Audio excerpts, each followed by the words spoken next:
I'm going to have a little bit of a change in pace for a few days, get away from the bodywork, which I've been concentrating on. Those of you that have been following the program will have noticed that way back, or maybe 12 months ago, I started to play around with the trim. And I actually manufactured the seat bases and the seat backs, the two of those, and also played around with some scrap foam to get a bit of an idea on how to make the seat bun. This was the old original Dunlop pillow seat bun, which was just in an absolutely unrepairable and tragic state, but it did have some pretty high density foam there, covered in some sort of a cloth type material. So I'm going to try and replicate that in some shape or form. So I did a bit of a mock-up with some old scrap mattress foam, and from that I'm going to make or use that as a pattern to make the seat buns. Now what I've got here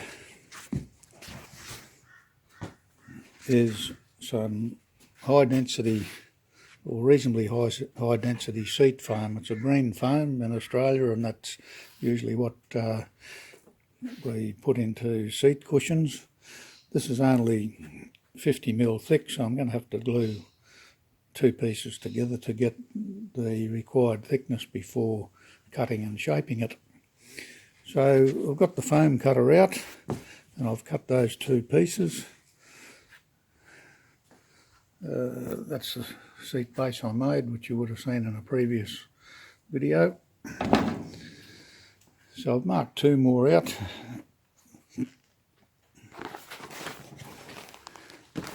Of the green foam there, so I'll cut those two out, and also another little square bit that goes in the base of things. There's a little piece required that'll need to sit down in that. I'll have to thin that out a bit. So that's the progress here so far. I'll cut these two pieces out, and then there's also two pieces to be cut that go in the seat back. And this is a cutout pattern of what I'll put in the seat back. That'll also get covered by some felt material, and I'll show you when I get around to that how I'm going to work that out.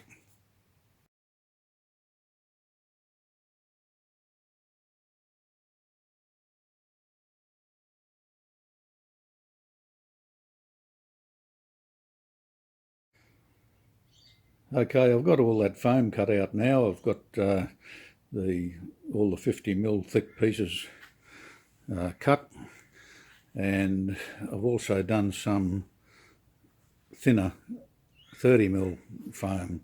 Now what I'm going to use that for is when I cut the thicker foam into shape, I've only got a foam cutter to do that, and it ends up a bit ragged on top.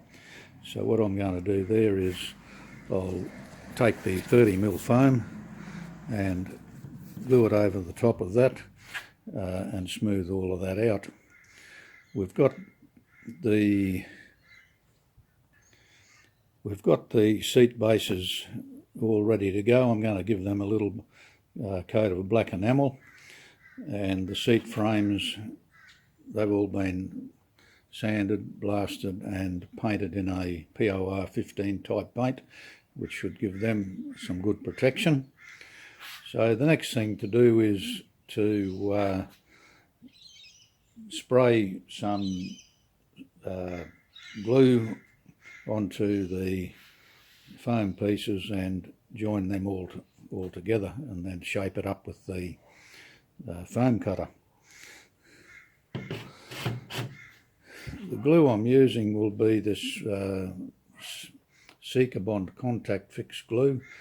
It says on the back of the tin that it is sprayable. I've never sprayed it before. I usually normally use a sprayable contact that I get from a motor trimmer, and I'm going to try and spray that through this little touch-up gun. The gun I normally use is also not here at the moment. I lent the glue and the gun to a colleague and haven't gone to pick it up, so I'm going to give it a go with this gun and this glue and see how it all works out.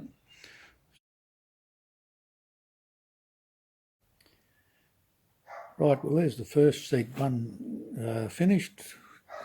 We've got a little bit of shape to it, high at the front, sloping down towards the back.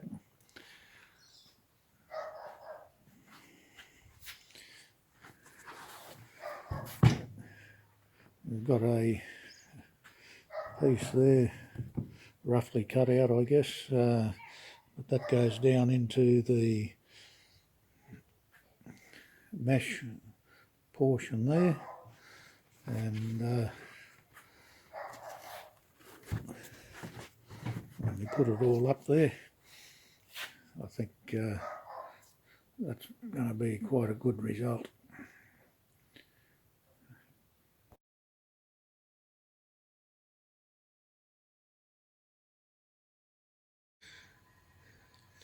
Well, that's the two seat buns now. I've given them a little bit of a test up against the wall, sitting on the bases, and they seem to be going to work okay. I've also given the two seat bases a coat of black enamel. I'll give the bottom side another coat to give it a little bit more protection, but that's about the story of it at the moment. I'll call this a wrap and post the video up until now, and I'll do another one on the actual fitting of the vinyl covers. So that's all for now, so thanks for watching and thanks for your interest.